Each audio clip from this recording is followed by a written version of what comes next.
할렐루야. 함께 기도하겠습니다.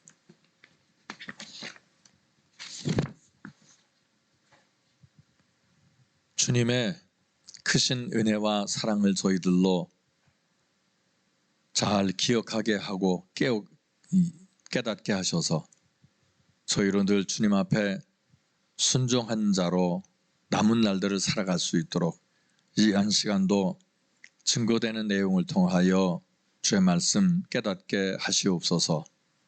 주의 말씀 깨달을 때 저희들이 낮은 심령이요 또 상한 심령들이 되어 주님 앞에 드려지는 거룩한 산 죄물이 될 줄로 생각하오니 주여 오시옵소서. 다른 어떤 것보다도 우리들의 심령을 받아 주옵소서. 예수님 이름으로 기도 올립니다. 아멘. 오늘 본문은 죽은 지 나흘이나 돼서, 나흘 하면 4일이지요. 죽은 지 사흘이나 됐다. 그 말은 이제 그 다음에도 나옵니다만 죽은 지 나흘이나 돼서 썩어서 냄새난다 그랬습니다. 사람의 몸은 30분이 되기 전에, 숨 떨어지고 30분 되기 전에 부패가 시작된다 합니다. 그리고 어느 학자에 따르면 25분이 지나면 우리 몸은 부패되기 시작한다, 그런 말을 합니다. 그 썩어서 냄새나는 나사로를 살리기 전에 우리는 예수께서 하신 말씀이 무엇인가를 그 내용을 통해서 깨닫게 되길 원합니다. 예수님은 나사로가 병들어 죽어간다는 소식을 듣고도 바로 움직이지 않으셨습니다. 지체하셨습니다. 그러니까 자매들은, 그러니까 나사로의 그 동생들이죠. 여동생들은 주님께 불만을 품었을 수도 있습니다. 그 보면 마르다도 그렇고 마리아도 그렇고 예수님 앞에 그렇게 말하죠. 주님이 이곳에 계셨다면 내 오라비가 죽지 않았을 것입니다. 그러니까 주님을 병든 신체를 치료는 해줄 수 있지만 죽은 자를 살리자고는 생각도 못했던 것입니다. 그러면 죽은 자를 살릴 일이 없느냐? 있습니다. 회당 장로의 야이로의 딸의 경우도 그렇습니다. 그리고 그 외에도 죽은 사람을 살린 일이 몇 차례 있었습니다. 그런데 그런 것들은 자기가 직접 부딪히니까 이젠 소용이 없는가 봅니다. 주님은 무덤의 돌을 치울 것을 말씀하십니다. 그때 마르다가 말합니다. 이미 죽은 지 나흘이나 되어서 썩어서 냄새가 납니다. 그때 예수께서는 내가 믿으면 하나님의 영광을 보리라 하지 않았느냐? 라고 말씀을 하십니다. 꾸짖으신 겁니다. 그때 이제 사람들이 돌을 옮겨놓는 것을 우리는 성경을 통해서 목도하게 됩니다. 우리는 이런 말씀 앞에서 그 충격을 받아야 하지만 우리는 여기서 그렇게 놀라지 않습니다. 이미 익숙해 있기 때문입니다. 기적들에 익숙해 있다 그런 것이 아니고 하나님의 말씀에 대해서 별 반응들이 없다 그런 얘기입니다. 다시 말하면 무감각한 심령들이 되어 있겠다라고 하는 것입니다. 우리는 신앙생활에 대해서 실망할 일이 있어도 별로 실망하지 않는데 익숙해져 있습니다. 영적인 감각이 흐려져 가고 있다라고 표현하는 것이 옳을 것입니다.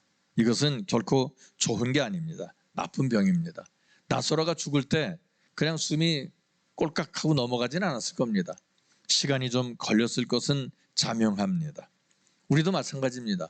순간적으로 신앙이 떨어지거나 이런 기보다는 우리들의 신앙이 난파선 마냥 천천히 배가 기울거나 구멍이 나서 물이 들어오면서 시간이 흐르면서 무너져 내리는 것과 같다라고 볼 수가 있습니다. 이것은 어쨌든 심각한 병입니다. 이렇게 된 이유는 우리의 잘못된 부분입니다. 우리 멋대로 공상을 하고 상상을 했지 성경의 약속에 대해서 진지하고도 정확하게 이해하는 일들에 대해서는 스스로 실패하고 나갑니다. 원치 않아서가 아닙니다. 실패하는 일에 너무 익숙했고 성공하는 일에 대해서도 그렇게 문제 삼지 않기 때문에 그런 것 같습니다. 바로 이것이 오늘날 우리에게 있는 불행 중에 불행이고 그리고 이 시대와 한국교회의 큰 중병이다라고 보겠습니다. 하나님의 부유하심과 하나님의 풍성하심과 동시에 하나님의 진리되심과 성실하심에 대해서는 우리는 사실 잘 모릅니다. 우리의 욕심과 간절함이 커진 것에 비례해서 하나님에 대한 지식이 따르지 못하는 것입니다. 우리는 하나님께서 무엇을 좋아하시는지를 알아야 합니다. 하나님이 무엇을 좋아하시는지에 대한 관심보다도 온통 자신의 처절하고도 절실한 요구에 대한 관심에서 우리는 쉽게 빠져나오지 않는 모습을 간직하고 있습니다. 우리는 하나님께서 나를 사랑하신다는 것을 잘 알고 있습니다. 이것은 성경에서 매번 강조되어 있는 부분이기도 합니다. 그러나 하나님께서 아무리 나를 사랑하실지라도 그분은 불의할 수 없고 그리고 타협하면서 대강 넘어갈 수 있는 그런 분은 아니십니다. 이런 부분에 대해서만큼은 우리는 무지한 자가 되어버릴 때가 많습니다. 그래서 은혜 받았다고 하면서도 죄 짓는 데 대해 너무 익숙하고 그렇습니다. 우리는 거짓말하는 사람들이 제3자에 대해서 엄청나게 공격하는 것을 봅니다. 근데 그 이유가 있는 겁니다. 저는 처음에는 그런 일들을 잘 몰랐습니다. 근데 시간이 지나다 보니까 내가 내 입으로 나오는 말을 불신하게 하려고 나를 욕하는 사람들이 미리 그렇게 자리를 깔아놓는 겁니다. 그럼 제3자들은 선입견이 생겼습니다. 그래서 아무개 저건 나쁜 사람이야 라고 하는 것을 결국에는 스스로 판단하게 된다는 겁니다. 이건 큰 오류죠. 이 땅에서 이것은 어쩔 수가 없을 것입니다. 우리는 저마다 멋대로 공상하고 멋대로 고집 피워놓고서 모든 책임을 다 핑계를 대는데 이것은 결국엔 성경에 핑계대는 것이고 주님을 원망하는 것과 같다라고 보겠습니다. 하나님께서 우리를 사랑하셨고 하나님께서 우리를 죄에서 꺼내주시되 그리스도를 십자가에 못 박기까지 우리를 사랑하셨습니다. 이 사랑이 얼마나 큰지에 대해서 우리는 감각이 없습니다. 오늘 장로님 기도하셨듯이 주님의 그 큰 사랑을 우리가 안다면 우리가 이렇게 맹목적이고도 자기 자신을 험악한 데 던져놓지는 않게 될 것입니다. 상당히 주의하는 삶을 살아가겠죠. 성경은 짐이다라고 성경은 말씀하고 있습니다. 성경, 즉 하나님의 말씀은 우리에게 지워지는 짐이라는 겁니다. 그래서 이것을 바울은 율법이라고 하는 표현을 썼습니다. 얽매이기 쉬운 이런 죄들 때문에 율법은 우리에게 주어진 것인데 율법이 똑같은 말씀인데 어떤 사람에게는 율법이고 또 어떤 사람에게는 그것이 은혜의 법이기도 합니다. 그러면 어떤 사람에게 율법이고 어떤 사람에게 은혜의 법이겠습니까? 하기 싫어서 하는 사람에게는 그것은 법일 겁니다. 그러나 기꺼이 하는 것은 은혜입니다. 그러면 차이가 있느냐? 기꺼이 하는 것은 그 짐이 가볍습니다. 억지로 하는 것은 말도 못하게 힘이 듭니다. 똑같은 분량인데도 그렇습니다. 예를 들어 아주 전에 어떤 분이 그런 말씀하는 걸 들었습니다. 손주놈이 쌀자루 같으면 5분도 못 들고 있습니다. 그런데 쌀자루보다 무거운 손주는 사랑하기 때문에 하루 종일이라도 얻고 있을 수 있습니다. 그런 말씀을 해요. 더 무거운 것도 가볍게 느껴지는 것은 자원하는 마음 때문에 그렇습니다. 하나님의 말씀이 버겁다, 주님 사랑하지 않는다라고 하는 반증일 것입니다. 우리는 하나님의 사랑을 이야기할 수 있고 하나님께서 우리를 향해서 어떤 집념을 가지고 계십니까? 이 집념은 사랑을 제가 그렇게 표현한 것입니다. 그리고 우리를 향해서는 그 어떤 일이라도 하실 수 있는 분임을 우리는 알고 있습니다.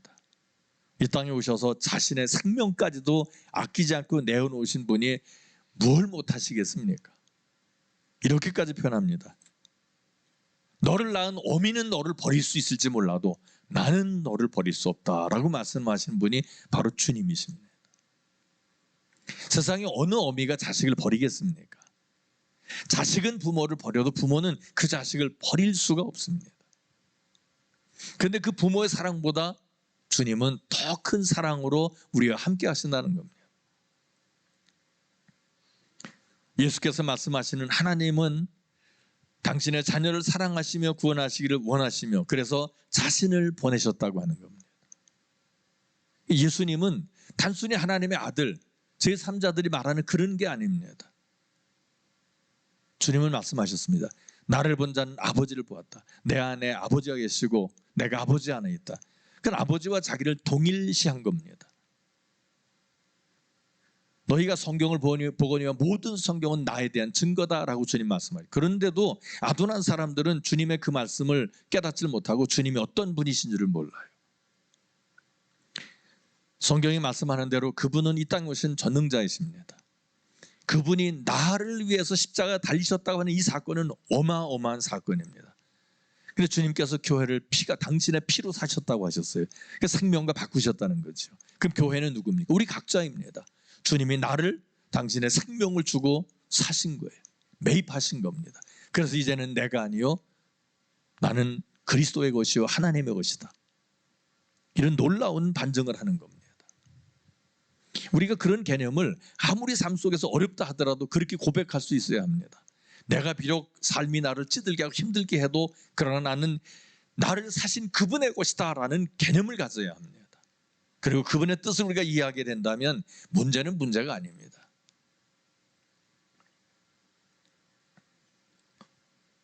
우리는 하나님의 우리에 대한 사랑에 비해서 우리의 관심사는 그분보다는 우리 주변에 널려져 있는 것들에만 몰려있다라고 할 수 있습니다. 바로 이것이 우리 신앙생활에 있어서의 최대의 약점이다라고 보겠습니다. 우리가 주님 앞에 감사할 때가 있습니다. 통장에 현금이 넘치게 들어있어야 감사가 나오는 것 같습니다. 그러나 하나님은 조건의 수준 이상의 감사를 받으시는 분임을 우리가 잊지 말아야 합니다. 우리는 뭔가 주어졌을 때 감사합니다. 그러나 원천적인 걸 생각해야 합니다. 그분이 나를 위해 죽어서 이미 죽어서 소멸된 나를 살리셨다라고 하는 겁니다. 이것은 없어질 수 없는 그분의 사랑입니다. 여기에 대한 감사가 우리에게 원천적으로 존재해야 된다고 하는 것입니다. 우리가 무엇을 기대해야 되고 그리고 무엇을 감사해야 되며 어떤 일에 확신을 가질 수 있는가 하는 그 기준과 근거가 그렇게 분명하게 드러나지는 않습니다. 다만 우리에게 있다면 우리가 알 수 있는 것들은 우리는 즉 나는 목마름 즉 갈증이 심하다라고 하는 겁니다. 뭔가 모르지만 나는 목마르다는 겁니다. 우리가 갈증을 느끼면서 요구하고 있다고 뭔가 바라고 있다고 하는 이것은 기회이고 동시에 축복입니다. 그러나 그것 자체가 하나님을 잘 믿고 있다는 증거가 될 수는 없습니다. 왜냐하면 좀 전에 말씀드린 그대로 우리는 하나님에 대한 관심보다는 내 주변에 있는 것들에 관심사가 쏠려 있기 때문이라고 하는 것입니다. 하갈처럼 내가 지금 목말라 죽게 되었나이다 라고 하는 그것이 하나님을 가장 소중히 여긴다는 그런 뜻은 아닐 겁니다. 다만 자기 자신이 목마르다고 하는 이야기일 뿐일 것입니다. 물이 필요하다는 이야기지 하나님이 필요하다는 데까지는 가지 못했다라고 하는 겁니다. 그러나 그렇게 될지라도 하나님을 갈망하지 않고 자신의 목마름을 위해서 그렇게 목이 터져라고 외쳤을지라도 주님은 언제든지 그런 심령들에게 다가오셔서 사랑을 그리고 은혜를 베푸셨음을 잊지 말아야 할 것입니다. 우리 연약한 심령에 대해서 완악한 심령에 대해서 성경은 말씀으로 지적합니다. 마태복음 6장 25절 이하에 보면 그러므로 내가 너희에게 이르노니 목숨을 위하여 무엇을 먹을까 무엇을 마실까 몸을 위하여 무엇을 입을까 염려하지 말라. 목숨이 음식보다 중하지 아니하며 몸이 의복보다 중하지 아니하냐. 공중의 새를 보라. 심지도 않고 거두지도 않고 창고에 모아들이지도 아니하되 너희 천부께서 기르시나니 너희는 이것들보다 귀하지 아니하냐. 이 말씀에서 중요한 부분은 너희 천부께서 즉 하늘 아버지께서 기르신다라고 하는 것입니다. 많은 사람들이 기른다 그러면 기분 나빠할 수도 있습니다. 하나님이 나를 길러? 내가 이 나이 먹도록? 그러나 생각해 보십시오. 자연계가 지금도 우리를 양육하지 않는다면 어떤 사람이 존재하겠습니까? 먹어야 합니다. 숨을 쉬어야 합니다. 공기를 마셔야 되는 거죠. 산소가 들어가야 됩니다. 그리고 물도 마셔야 합니다. 그러면서 유지되는 겁니다. 모든 것들이 다 그분의 은혜라고 하는 것을 있기 때문에 그렇습니다. 공중의 새나 들의 백합화들에게는 하나님의 아버지가 아닙니다. 단지 그것들에 대해서는 하나님은 창조주이실 뿐입니다. 그런데도 그 창조물들을 입히시고 먹이시는 것입니다. 그런데 이런 것들도 그렇게 관심을 갖고 관리를 하시는데 하물며 하나님의 형상 따라 지음받은 너희일까 보냐라고 하는 예수님의 지적입니다. 공중에 나는 새를 보라, 생각해보라는 겁니다. 너희 천부께서 이것들을 기르신다는 겁니다. 그러면서 하물며 너희일까 보냐, 믿음이 적은 자들아 왜 의심하느냐라고 말씀하는 겁니다. 신앙은 생각하는 것입니다. 신앙은 결코 감각적인 것이 아닙니다. 생각도 없이 펄펄 뛰는 것이 신앙이 아닙니다. 생각하는 것입니다. 공중에 나는 새를 보고 들에 핀 백합화를 보고서 생각하는 것입니다. 주변 상황을 보는 것입니다. 그러면서 그 가운데서 그분의 은총을 생각하는 것입니다. 높은 데 있는 사람을 보고 불만 품기는 쉽습니다. 그러나 낮은 나보다 형편이 부족한 사람들을 보고 감사하는 이런 마음 쉽지 않습니다. 주님은 아버지께서 그의 자녀들에게 좋은 것을 주시지 않겠느냐? 아비가 떡을 달라는데 돌을 주며 생선을 달라고 하는데 뱀을 줄 사람이 있겠느냐? 이런 것들을 생각해 보라, 그런 말씀입니다. 우리에게 막힌 부분이 있다면 그것은 하나님께 대한 우리의 기대일 것입니다. 하나님께 대한 우리의 기대심이 막혀 있기 때문에 문제가 되는 것일 겁니다. 우리의 신앙의 좌절은 기대 자체가 없기 때문에 틀려져 있기 때문인 것이다 라는 겁니다. 신앙생활과 신자의 존재 가치와 의미와 방향이 하나님이 원하시고 만들어 놓으신 길과는 전혀 다른 곳으로 가고 있다라고 하는 것입니다. 우리는 믿음이라고 하는 단어를 써놓고서 하나님 앞에 구하고 받은 줄로 믿으라는 이야기 때문에 자기를 부추기는 식의 훈련에 너무나 익숙해져 있습니다. 자기는 그래서 받지 못하면서도 남들에게는 문제가 생기면 기도하지 않아서 그렇다, 주님 향한 열심이 부족해서 그렇다, 이렇게 말하기가 너무 쉬운 존재들이라는 겁니다. 믿습니다, 구하는 것은 받은 줄로 여기라, 이 말씀에 대해서 예 믿습니다라고 답변을 우리가 너무나 쉽게 합니다. 하지만 따져보면 받은 것이 별로 없다라고 하는 것입니다. 바로 이 부분이 우리가 지적받아야 되는 믿음이라고 하는 단어입니다. 꾸준하고도 성실한 믿음과 기도로 기다리며 훈련하는 기간이 필요한 것입니다. 제가 전에도 말씀드렸습니다만 물질도 필요하시면 구하십시오. 도저히 내 힘으로 해결할 수 없을 때 우리가 필요할 수 있는 것이 기도 아니겠습니까?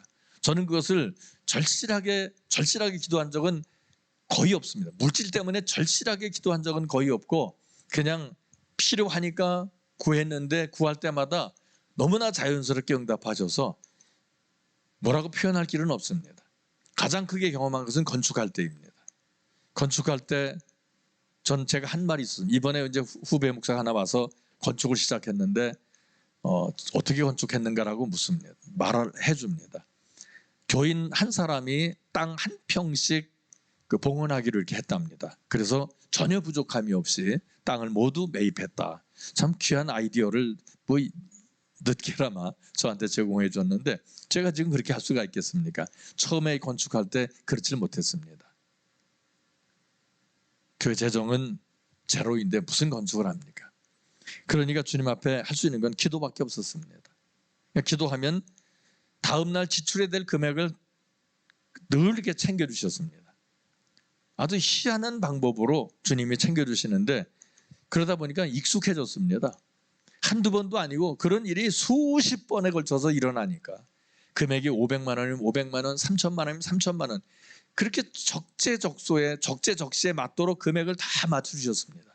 그 이후에도 제가 살아가면서 필요한 것들 마음에 놓고 심중에 담아둔 상태에서 주님 이게 필요합니다 그러면 그것이 무엇이 됐든 간에 죄와 악을 행하는 것이 아니면 반드시 채워지는 것을 늘상 경험하고 살아갑니다.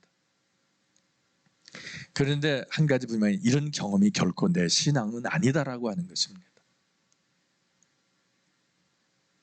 그런데 우리는 그런 경험이 없으면서도 입술로 나오는 그것이 자기의 신앙이라고 말하는 큰 오류를 범할 때가 있다고 하는 겁니다.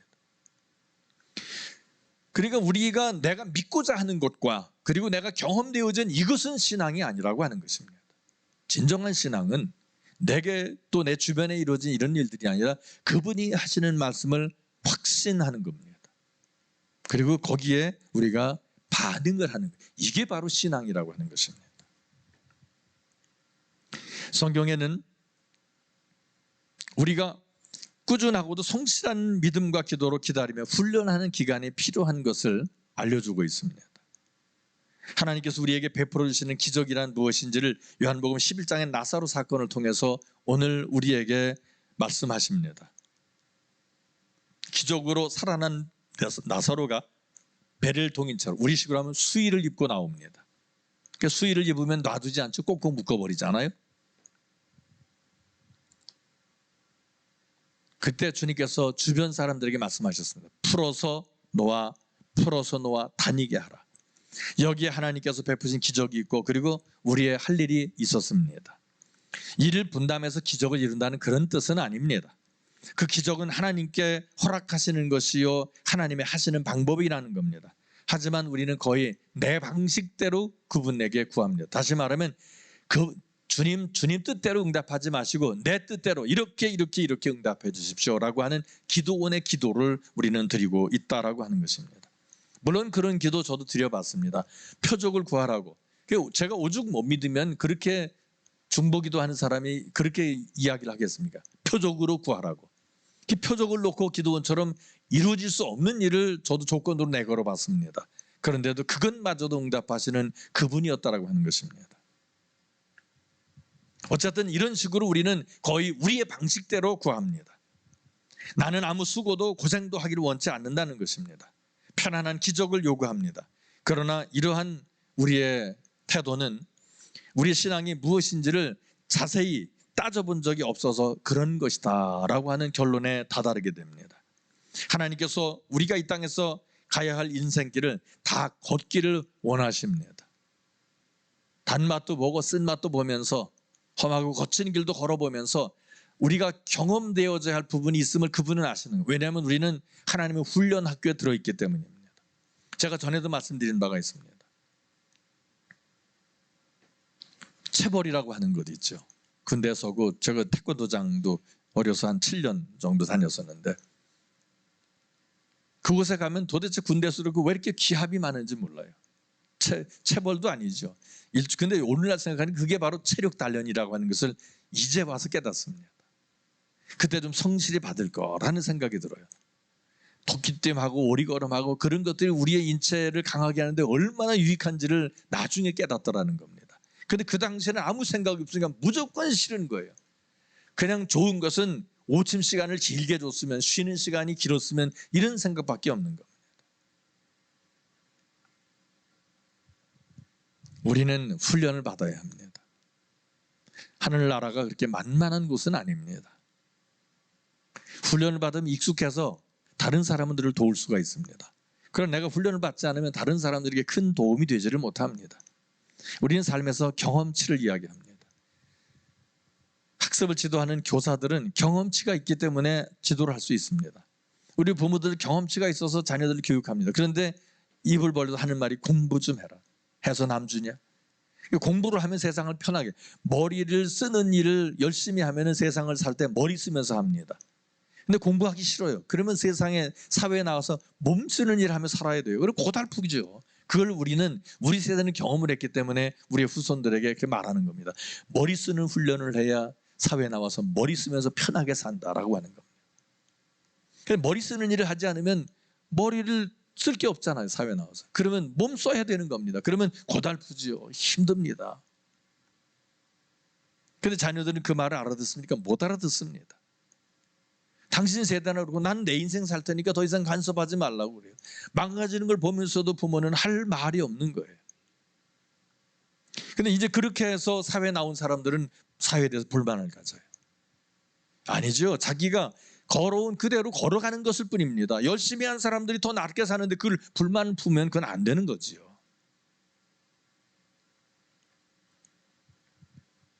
이 땅에 있을 동안에 우리가 해야 될 일이 있습니다. 해야 될 일을 하지 않으면 그만큼 훈련의 과정이 거칠어진다라고 하는 것은 자명합니다. 에베소서 4장 21절에 보니까 진리가 예수 안에 있는 것 같이 너희가 과연 그에게서 듣고 또한 그 안에서 가르침을 받았을진데 너희는 유혹의 욕심을 따라 썩어져가는 구습을 좇는 옛사람을 벗어버리고 오직 심령으로 새롭게 되어 하나님을 따라 의와 진리와 거룩함으로 지으심을 받은 새 사람을 입으라. 여기서 두 가지 신앙의 요소를 말하고 있습니다. 하나는 예수를 알며 진리를 소유함으로 구원의 진리의 자리 초대를 받는 일이고, 두 번째는 구원의 자리에 온전히 들어갔다면 거기에 머무르지 말고 그 다음 차원으로 부르심을 받으라라고 하는 것입니다.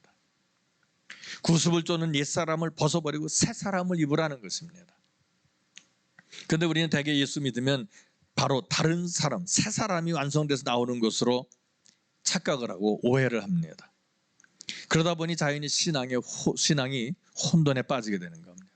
내가 예수 믿었는데 이게 참 자신이 없는 거예요. 그러나 예수 믿는 것과 남에게 보여지는 것은 달라요. 예수 믿으면 우리 속에서 일어나는 일들입니다. 내게 있는 악습이나 내게 있는 그 잘못된 오류들이 많이 있습니다. 습관들이. 이것이 하루아침에 바뀌지를 않는다는 겁니다. 어쩌면 무덤에 관에 들어갈 때까지 전혀 변함이 없을 수 있어요.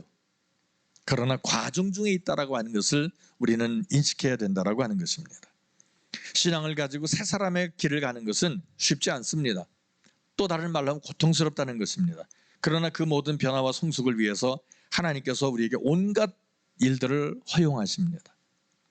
주님의 일은 두 가지가 있다고 했습니다. 하나는 섭리, 그분이 앞서 나가시면서 우리를 이끄시는 것. 그 다음에는 허용이라고 하는 겁니다. 우리의 욕심을 따라 나가는 것을 보호의 손길을 슬쩍 열어서 쓴맛 보게 하신다는 겁니다. 우리는 쓴맛을 보면 꼭 주님 앞에 원망을 해요. 자기가 선택한 길임에도 불구하고 그렇습니다. 좌로 갈 것이냐 우로 갈 것이냐 뻔해요. 주님은 우로 가길 원하는데 우리가 좌로 가면서 쓴맛을 보면 원망을 주님 앞에 하더라는 겁니다. 그러나 쓴맛을 보도록 허용하신 것은 나중에 그 일을 통해서 더 큰 유익이기 때문에 그렇다라고 하는 보다 큰 관점으로 가지면 쓴맛을 볼 때 감사합니다. 여기서 깨닫게 하시는군요. 우리는 그렇게 태도를 바꿔야 한다는 것입니다. 힘들고 고통스러운 일이나 좋은 일이나 실패하고 부끄러운 일이나 그 어느 것이라도 하나님께서 허용하지 않으시면 일어날 일은 없다라고 하는 것입니다. 그것이 우리 신자들의 특권이면서 동시에 훈련 과정에 있기 때문에 나타나지는 것들입니다. 우리가 승리하고 기뻐하는 일보다 오히려 내게서 떼어내야 할 것이 무엇이고 잘라내고 파내야 할 것이 무엇인가를 확인하는 작업이 우리 인생에서 더 많은 것은 당연합니다.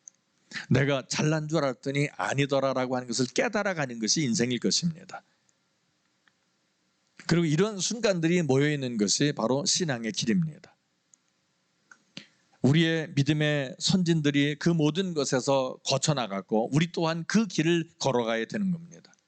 그러니까 우리는 신앙의 조상들이 나갔던 그 길에서 훌륭했던 부분도 있지만 낙심하는 부분이 있습니다.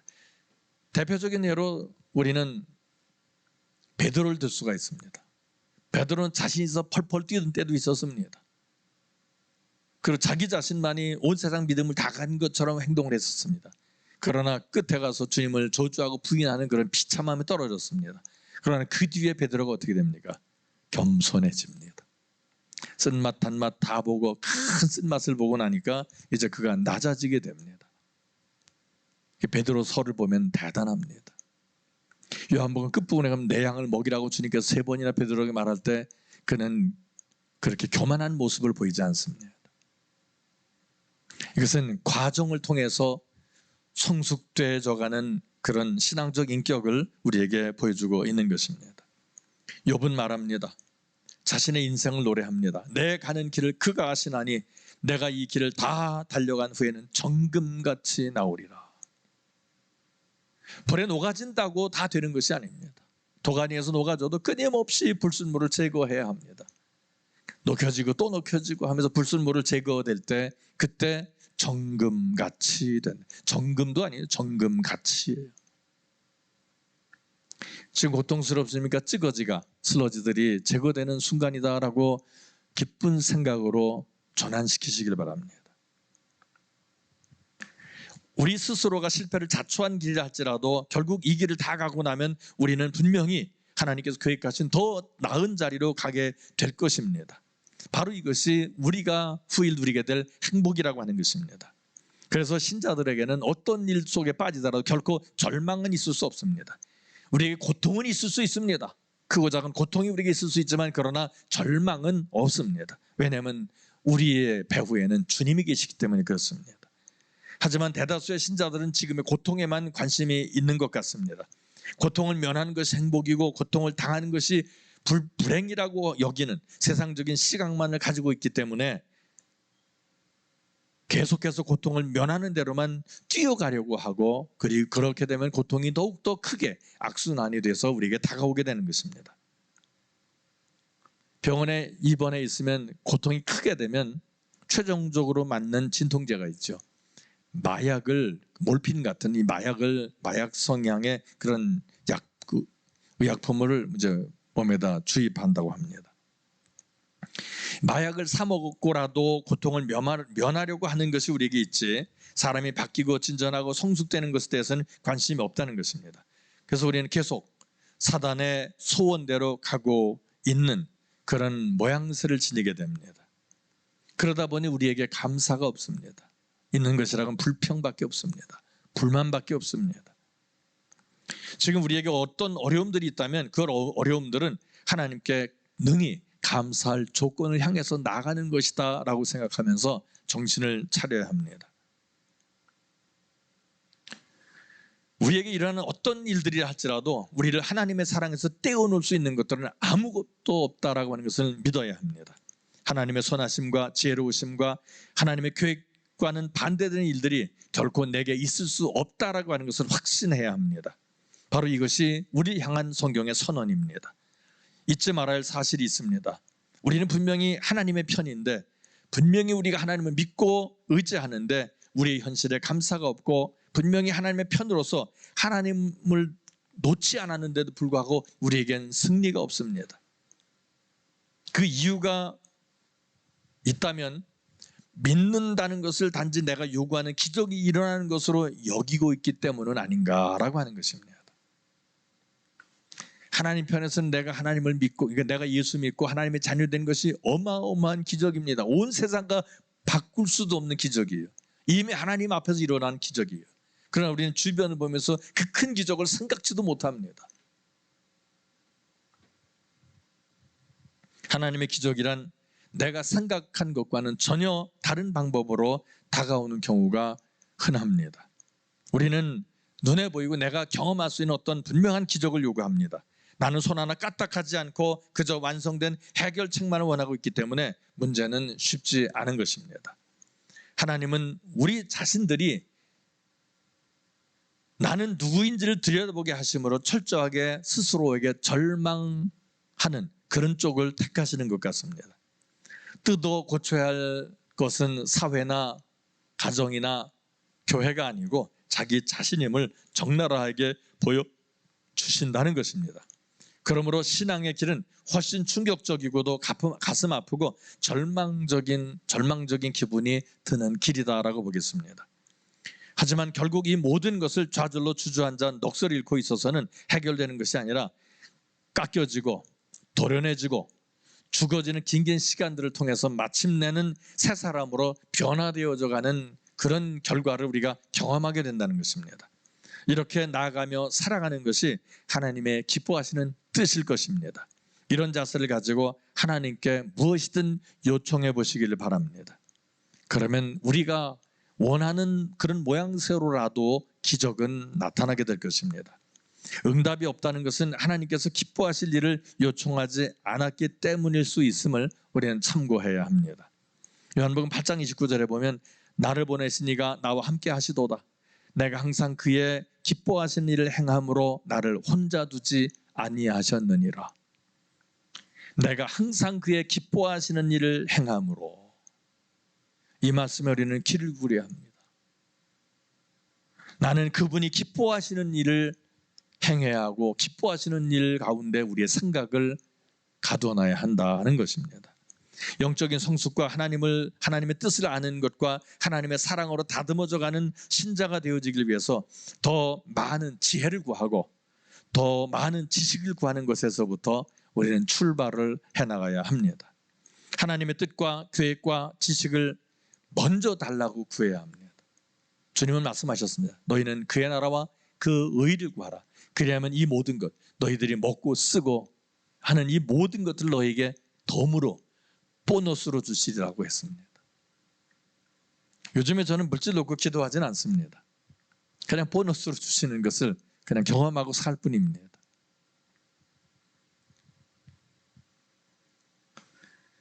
하나님의 뜻과 계획과 지식을 먼저 달라고 구하십시오.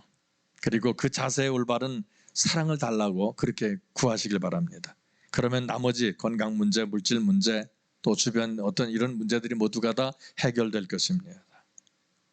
결론 말씀드립니다.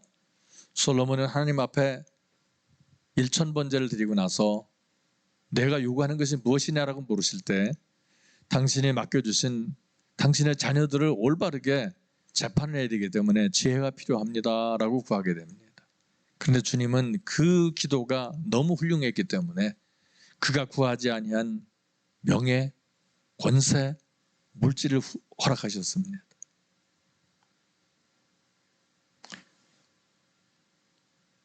물론 지혜를 받았다고 해서 다 안심할 문제는 아닙니다. 더 중요한 것은 하나님의 뜻대로 행하느냐라는 것일 겁니다. 우리는 솔로몬의 나중 형편을 잘 알고 있습니다. 그 놀라운 지혜를 하나님께로부터 받았음에도 불구하고 그 엄청난 여러 가지 은총을 덧입었음에도 불구하고 나중에는 타락하게 됩니다. 그의 지혜에도 불구하고 부귀영화 재물 앞에서 그 인생이 결국 헛되도다라고 끝날 수밖에 없었던 것입니다. 우리는 하나님의 사람으로서 하나님의 지혜와 지식을 구하고 거기에 순종하는 마음, 예수께서 가지셨던 복종하는 심정을 구해야 할 것입니다. 하나님의 뜻에 복종하는 심령이 되도록 성령의 충만함을 구할 수 있길 바랍니다. 그러면 우리의 인생이 매 순간 하나님과 함께 걸으며 그리고 하나님이 보여주시는 그리고 경험하게 하시는 모험과 기적의 길을 걷게 될 것입니다. 기도하겠습니다. 거룩하신 주님, 주님이 우리와 동행하심에도 불구하고 우리는 하나님과 다른 길을 걷고 있다고 하는 생각을 늘 가지고 있습니다. 주님은 한 번도 나를 버리지 않으셨는데 나는 하나님께 버림을 받았다는 착각을 하고 살아갑니다. 하지만 주님이 지금까지 나와 함께 하시고 앞으로도 함께 하심을 믿고 이제 그 확신 속에서 내 뜻대로가 아니라 주님의 뜻대로 살아가고자 하는 올바른 회복되는 기도가 있게 하시고 회복되는 삶이 되게 하셔서 주님과 동행함으로 우리의 남은 날이 주님의 뜻대로 승리의 길로 가지게 하여 주시옵소서. 예수님 이름으로 기도 올립니다. 아멘.